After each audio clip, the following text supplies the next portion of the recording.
Paz do Senhor, irmãos, bom dia. O privilégio de estar com vocês aqui mais uma vez para a gente iniciar o terceiro trimestre de ensino aqui da nossa escola bíblica online. E para mim é um privilégio estar aqui para iniciar, dar abertura neste trimestre, né? Nós temos o material da editora Betel, né, do nosso campo, e o tema do trimestre é o Sermão da Montanha e sua essência, né? Sermão do Monte, ética, os valores, a referência dos ensinos de Jesus Cristo. A lição de hoje é o Sermão da Montanha e a sua essência.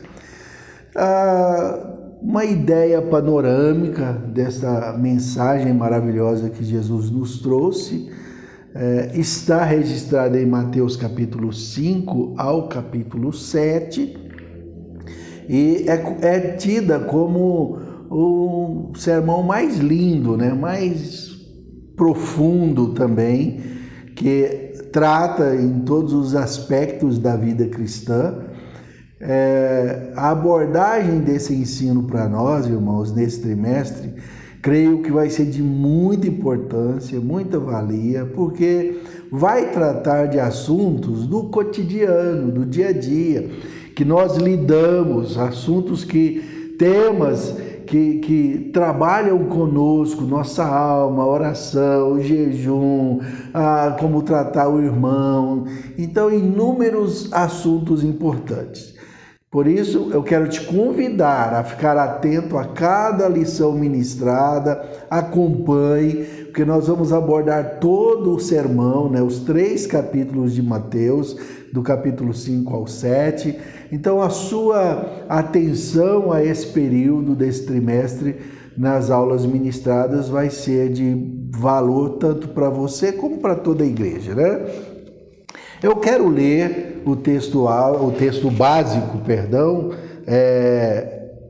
da nossa lição, que está em Mateus capítulo 5, de 1 a 8. Diz o seguinte: Jesus, vendo a multidão, subiu a um monte e, assentando-se, aproximou-se dele os seus discípulos e, abrindo a boca, os ensinava, dizendo: Bem-aventurados os pobres de espírito, porque deles é o reino dos céus. Bem-aventurados que choram, porque eles serão consolados. Bem-aventurados os mansos, porque eles herdarão a terra. Bem-aventurados que têm fome e sede de justiça, porque eles serão fartos.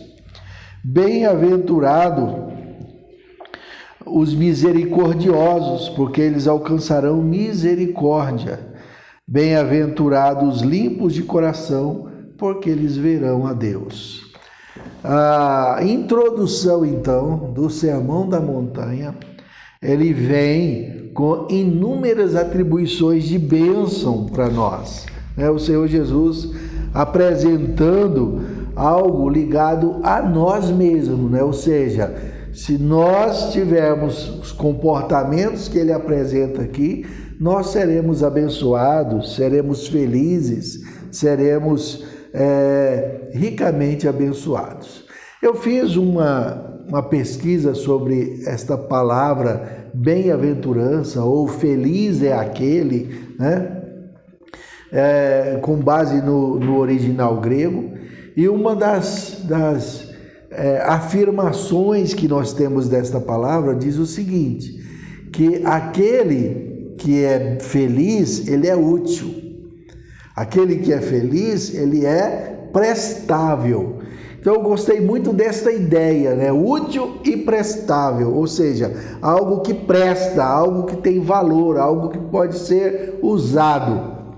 Então imagine, queridos, lidar com uma pessoa que está com o ânimo baixo, né? Desanimado, triste, frustrado. É uma pessoa que certamente frutificará pouco, renderá pouco, né? Estará sempre desprovido aí do ânimo. Agora, o feliz, o contente, o realizado, aquele que está bem consigo mesmo, ele é proativo, ele vai se frutificar. Então essa é a ideia que Jesus traz iniciando esse sermão, dizendo que aquele que está em Cristo, né? Aquele que entende todos os valores aqui contidos, como sendo pobre de espírito, aquele que chora, aquele que tem fome e sede de justiça, né? Esse tipo de pessoa será feliz, alegre, né? A introdução de nossa lição diz o seguinte: o Sermão do Monte retrata a qualidade da vida do que o homem que está em Cristo, em comunhão com o Senhor, deve produzir diariamente.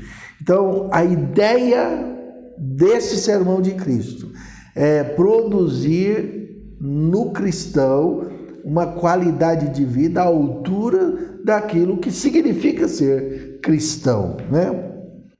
Ponto 1, tem o tema dizendo o seguinte: conhecendo o Sermão da Montanha. O escritor faz uma citação aqui de Agostinho dizendo que quem quiser meditar com piedade e reconhecimento do sermão que o Senhor Jesus Cristo proporcionou na montanha, tal como lemos o Evangelho segundo Mateus, encontrará ali, creio eu, todos os preceitos necessários à perfeição da vida cristã. Então é uma citação de Agostinho dizendo que quem vai meditar nesse sermão vai encontrar tudo aquilo que ele necessita para praticar na vida cristã, né? Os elementos necessários de uma vida prática cristã. O caráter desse sermão, que é o ponto 1 do 1, né? Apresenta a ideia de que o Sermão do Monte, ele é o oposto de toda a ideia mundana, como também religiosa, que é apenas religiosa, né? Uma ideia religiosa de sacrifícios ou até mesmo de crendices, idolatria, está fora da ideia deste texto bíblico. E também todas as ideias e comportamentos e desejos mundanos. Tudo que Jesus apresenta nos 3 capítulos de Mateus, capítulos 5, 6 e 7, se opõe à carnalidade, ao mundanismo e à religiosidade. Apresenta um caminho mais tranquilo, sereno e com temas que está ligado justamente à vida cristã. Então, o conteúdo do sermão, de que se trata o sermão, né? A revista diz o seguinte: Sermão da Montanha aborda questões importantes acerca do amor ao próximo, a oração, o jejum e a conduta cristã. Então, temas como esse que estão abordados nesses capítulos. Por isso, queridos, a razão que estou aqui dizendo e volto a afirmar isso, o valor de nós acompanharmos esse trimestre.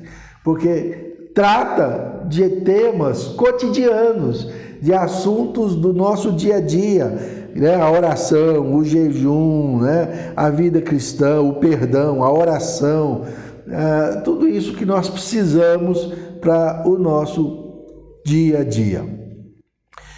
Por último, o terceiro item do ponto 1 fala do local do sermão. E o escritor aqui aponta uma ideia de que quando o Senhor Jesus escolhe ali o local do monte, é justamente para que ele se posicione à altura de tudo que está anteriormente, né? Pensando na lei, como Moisés recebeu as tábuas da lei no monte, né? Então aqui nós não temos alguém que recebeu tábuas da lei, nós temos alguém que verbalizou a palavra, o ensino, trouxe ele mesmo o conteúdo, né? Não veio uma tábua de pedra escrita, ele não, Cristo está verbalizando no monte, para apresentar autoridade, para apresentar, né, para trazer aqui um conceito de líder, não apenas um profeta, mas aquele profeta de quem Moisés falou, olha, virá um depois de mim que deve ser ouvido. Então Moisés recomenda dizendo que viria um profeta maior do que ele, que deveria ser ouvido. Então aqui nós temos a apresentação deste profeta maravilhoso que é Cristo Jesus, né? Ponto 2, o sermão em relação à prática de vida, né? A vida prática, o cotidiano. Neste aspecto aqui do ponto 2, eu preferi rascunhar aqui algo ligado a todas as citações que nós temos desse conteúdo maravilhoso do sermão, né, para que a gente possa ter esse apanhado geral do conteúdo, né, em relação à vida prática. Primeiro aspecto que nós temos aqui do Sermão da Montanha é que nós temos a bem-aventurança, né, do capítulo 5, do versículo 1 ao 12. Trata de nós em relação a nós mesmos, ou seja, eu estando bem comigo, com Deus, e com tudo que precisa ser, né? Então está tratando de eu comigo mesmo, estando feliz, estando contente, alegre. O próximo item, nós temos uma relação com o próximo, né, que o Senhor Jesus orienta a gente a amar o próximo, orar. Não adianta gostar de quem gosta da gente, ele mesmo diz que isso faz os pecadores, né? Então, na sequência, nós temos um texto que está relacionado nós e Deus. Sede santo como o vosso Pai é santo.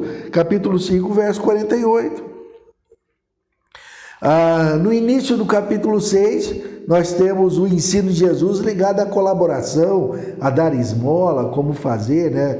Não ficar publicando, se sua mão direita oferta, não vai publicar para a esquerda. Então, doar com amor, com discrição, né? De forma discreta, tranquila, sem soberba.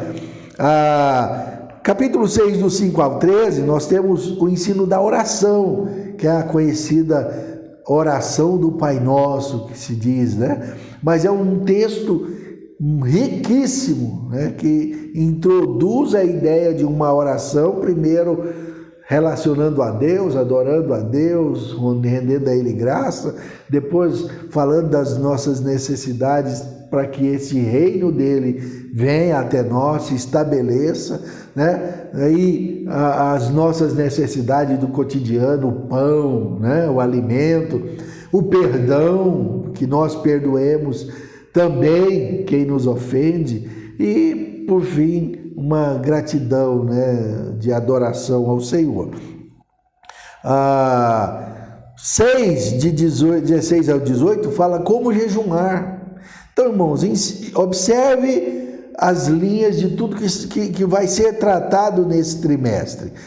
As bem-aventuranças, a relação minha com o meu próximo, a relação minha com Deus, como eu devo colaborar com ofertas, esmolas, como eu devo orar, como eu devo jejuar, sobre os anseios da vida, né, as solicitudes. Aí nós temos o capítulo 6, a partir do versículo 25 ao 34, é porque estáis ansiosos com quem é a vez de comer, ou beber, ou vestir, né? Não são as aves do céu cuidadas por o Senhor? Quanto mais, se Ele cuida das aves, não cuidará de vocês? Então, um texto maravilhoso, finalizando com a ideia de buscar primeiro o reino de Deus, a justiça, e as coisas que nós precisamos serão acrescentadas. Capítulo 7 inicia com a proposta da fé, de crer, de pedir, insistir, batei, dar-se-vos-á, aquele que pede recebe, o que busca encontra, né? E também os primeiros versículos do capítulo fala da questão do juízo, de julgar as pessoas, não julgar ninguém de forma errada, inconveniente, né? Fazendo ideias antecipadas, julgamentos antecipados. Daí nós temos do versículo 3 ao 14 os caminhos, né? A porta estreita e larga. Isso apresenta algo muito prático, né, para o nosso cotidiano, ensinando que os ensinos de Cristo são ensinos que funila, né, assim, apresenta uma ideia de estreitamento em relação às coisas erradas, ou seja, você vai abandonar isso, mas você vai ter a direção, o alvo, aonde chegar. E o caminho largo, você se perde, você sai para tudo quanto é lugar, né? Então a ideia dos dois caminhos, muito importante para a gente aplicar na nossa vida, no cotidiano. Também nós temos mais uma ideia que o Senhor apresenta nesse sermão: como ouvir a palavra de Deus e os seus ensinos e praticá-los. Isso fala dos alicerces, né? Aqueles dois construtores, que um edificou a casa sobre a rocha e outro na areia, veio as tempestades e tal, e assim, quem ouve a palavra e obedece é semelhante ao homem que edificou a casa sobre a rocha. Para finalizar, nós temos algo ligado ao caráter de quem será salvo, onde nós temos no texto aquela ideia de pessoas que chegarão diante do Senhor e dirão: Senhor, Senhor, em teu nome expulsamos demônio, falamos língua, curamos doentes. Mas o Senhor Jesus disse: olha, apartai-vos de mim que eu não vos conheço, porque essas pessoas só fizeram ações na obra e no reino de Deus, mas a vida, o interior, não estava purificado, não estavam obedecendo corretamente os ensinos contidos nesse capítulo, né? Então, irmãos, o que eu quero aqui trazer como uma conclusão de tudo isso que nós apresentamos para vocês, um resumo, né, um panorama do Sermão da Montanha, é que nós recebemos do Senhor Jesus aqui pérolas maravilhosas para a nossa vida cristã, para o nosso cotidiano, e que nós podemos aprender muito na observação destes ensinos, e isso é um dever, né? A ideia é: o que está aqui é para que nós vivamos. E concluindo, nós temos aqui inúmeras colocações do Senhor Jesus em contraponto com a lei. Eu acho muito importante isso, quando ele diz: olha, na lei diz, olha, não mata, e se matar, se alguém cometer um crime, aí você pode vingar matando, olho por olho, dente por dente. Jesus chega e diz: não é assim, né? A questão do adultério, Jesus também traz uma ideia extremamente oposta. Para que a gente possa solidificar isso, Jesus não veio aqui apresentar uma ideia de que a lei é para ser obedecida, a lei do Antigo Testamento. Ele trouxe aqui uma ideia de que ele tem princípios muito mais elevados para que nós possamos vivenciá-los, praticá-los, vivê-los de forma a sermos abençoados, né? Porque a introdução do texto é justamente uma promessa de bênção, de bem-aventurança. Queridos, não perdemos nada em obedecer os ensinos de Jesus. Só temos a ganhar. Claro que se opõe à ideia do mundo, à ideia de quem quer se dar bem aí com falcatruas, com engano, com pecado, com mentira. Se opõe a isso, os ensinos de Jesus. É totalmente diferente. Te leva a se renunciar a você mesmo, abrir mão dos seus valores anteriores, né? Agora uma mudança completa de valor, uma mudança completa de ideias e comportamentos, né? É justamente isso. A ideia são boas novas. novas, que nos muda, que transforma a nossa vida, que faz a gente ser uma nova criatura. Concluindo, quero te convidar a seguir essa maratona de estudos, né, tudo aquilo que vai ser dito, ensinado, ligado ao capítulo 5, 6 e 7 de Mateus, você não pode perder. Para encerrar, quero fazer uma oração com vocês. Pai, quero abençoar todos que estão a nos ouvir, que possam ser tocados, abençoados pelo Senhor e tirar um proveito maravilhoso de todo o período dos ensinos que teremos ligado ao Sermão da Montanha, capítulo 5, 6 e 7 de Mateus. Pai Santo, guarda e abençoa a todos em nome de Jesus. Amém? Deus abençoe. Muito obrigado, meus queridos.